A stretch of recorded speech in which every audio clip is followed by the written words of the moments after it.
Brought to you by TechnoSpark 20 series smartphones. I'm superhuman.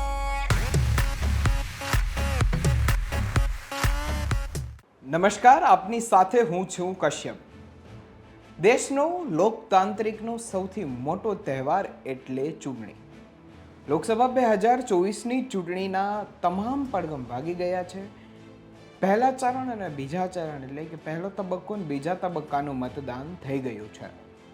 બીજા તબક્કાનું મતદાન આજે એટલે કે 26 એપ્રિલના યોજાયું હતું, જે 13 અલગ અલગ રાજ્યોની અંદર યોજાયું હતું.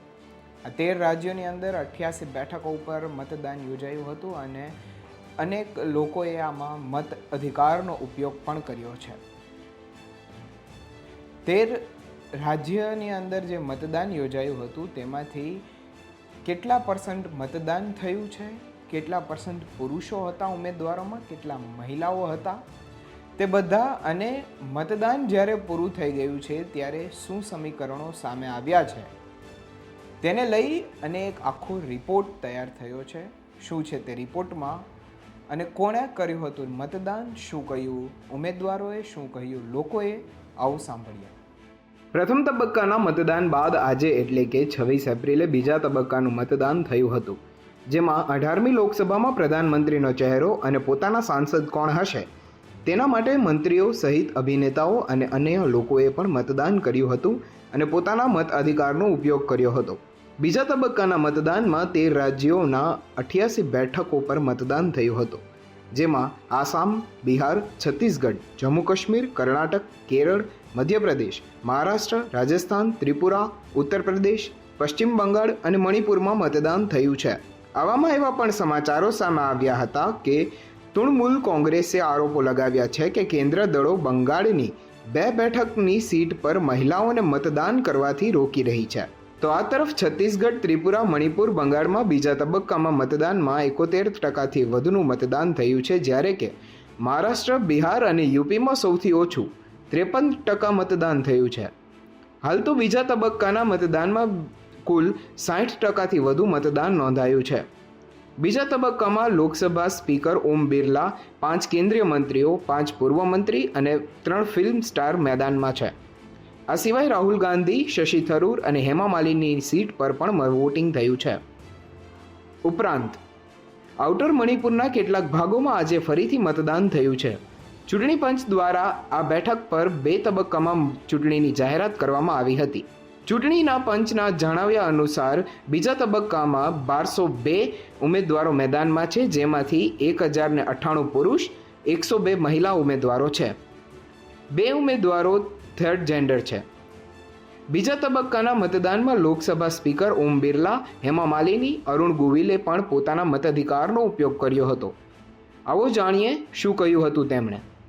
संविधान बचाने की लड़ाई नहीं, संविधान में अभी भी बहुमत है. ये झूठ फरेब के आधार पर झूठा भ्रम फैला रहे हैं. सामाजिक व्यवस्था बनी रहेगी, सामाजिक आरक्षण बना रहेगा. ये मोदी जी और गृह मंत्री ने कई बार सार्वजनिक मंचों से कह चुके हैं. सर, आपके कैंडिडेट जो अपोजिशन में है वो पहले आपके साथ थे 4 महीने तक, वो जो दल बदलते रहते हैं, पुराने भी उनका दल बदल का अनुभव है, पहले भी एक दल बदल के चुनाव लड़ चुके हैं. मैं सबसे यही कहना चाहता हूं कि अपना वोट आप जरूर डालें. जो वोटिंग परसेंटेज है वो हमेशा ज्यादा होना चाहिए, बिल्कुल, क्योंकि ये हमारा कर्तव्य है देश के प्रति, हमारा अधिकार है हमारे प्रति. तो हमें अपने वोट का प्रयोग जरूर करना चाहिए, मताधिकार का प्रयोग होना चाहिए. सब लोगों को वोट डालना चाहिए. पहले चरण का मतदान कम हुआ. हाँ जी, मैं इसीलिए कह रहा हूँ कि अपना वोट हमें जरूर डालना चाहिए, हम सबको डालना चाहिए. और मोदी जी का नारा है 400 पार, इस पर क्या कहना? नहीं, जरूर पार होगा. अभी तक तो बहुत अच्छा चल रहा है. पहले फेज से बेटर डेफिनेटली 100% अच्छा रहेगा, क्योंकि हमारे कार्यकर्ता लोग भी बहुत अच्छा मेहनत भी कर रहे हैं और जनता भी बहुत ही आ रही है बाहर, और हमने भी पर्सनली अपील भी किया हुआ सबसे. So they are all coming very well. So I am very sure everything is going to be good. Ma'am, दोनों तो गठबंधन है, गठबंधन के सामने कितना फायदा मिल रहा है आपको गठबंधन का? गठबंधन का बहुत अच्छा फायदा है, उनका आने से और भी अच्छा होगा. हमारा वैसे भी अच्छा था, लेकिन गठबंधन से 2 गुना एक्स्ट्रा और भी बेटर. अपोजिशन क्लेम कर रहा है कि ये सीट इस बार वो जीत रहा है. हाँ, अपोजिशन क्लेम कर रहे हैं कि इस बार ये सीट वो जीत रहे हैं.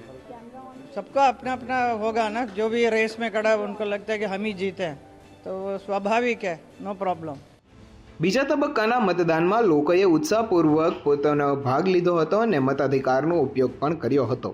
આ તબક્કે વૃદ્ધ મહિલાથી માંડીને લગ્નના કપડામાં દેખાતો આ વરરાજાએ પણ મતદાન કર્યું છે. આવો સાંભળીએ શું કહ્યું તેણે. आज आपकी शादी है, आप मतदान करने आए हैं, दोनों चीजें जरूरी हैं, आपने मतदान को भी महत्व दिया है, क्या कहेंगे? शादी भी है लेकिन वोटिंग अर्जेंट है. तो आपका वोट किस जगह पे है, क्या है स्कूल का नाम? ऑर्डर मना पर आपकी शादी का मुहूर्त क्या है, आज कितने बजे का है? 2 बजे तक. 2 बजे का है. तो आपकी पत्नी भी इसी इलाके में वोटर है, उनका इलाका को दूसरा है? दूसरा है दिल्ली के बाद.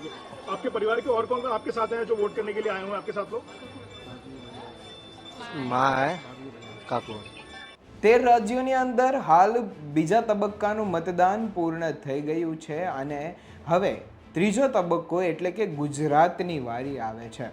ગુજરાતની અંદર 26 બેઠકો ઉપર મતદાન યોજાવાનું છે.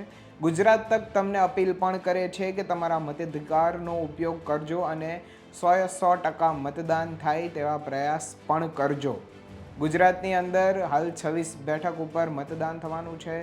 તારીખ છે 7 મે, યાદ કરી લેજો, નક્કર નોંધી લેજો. 7 મેના તમારે મતદાન કરવાનું છે અને આ મતદાનની અંદર તમારે જે ઉમેદવાર તમે જે ઉમેદવારની પસંદગી કરવાના છો તે ઉમેદવાર આવનારા 5 વર્ષ સુધી તમારા માટે કામ કરશે કે નહીં, તમે કોને મત આપો છો તે વિચારી અને તમે મતદાન કરવા જજો.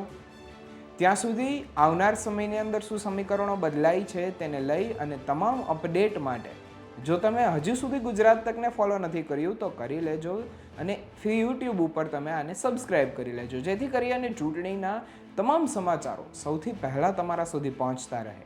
ત્યાં સુધી મને આપશો રજા. નમસ્કાર.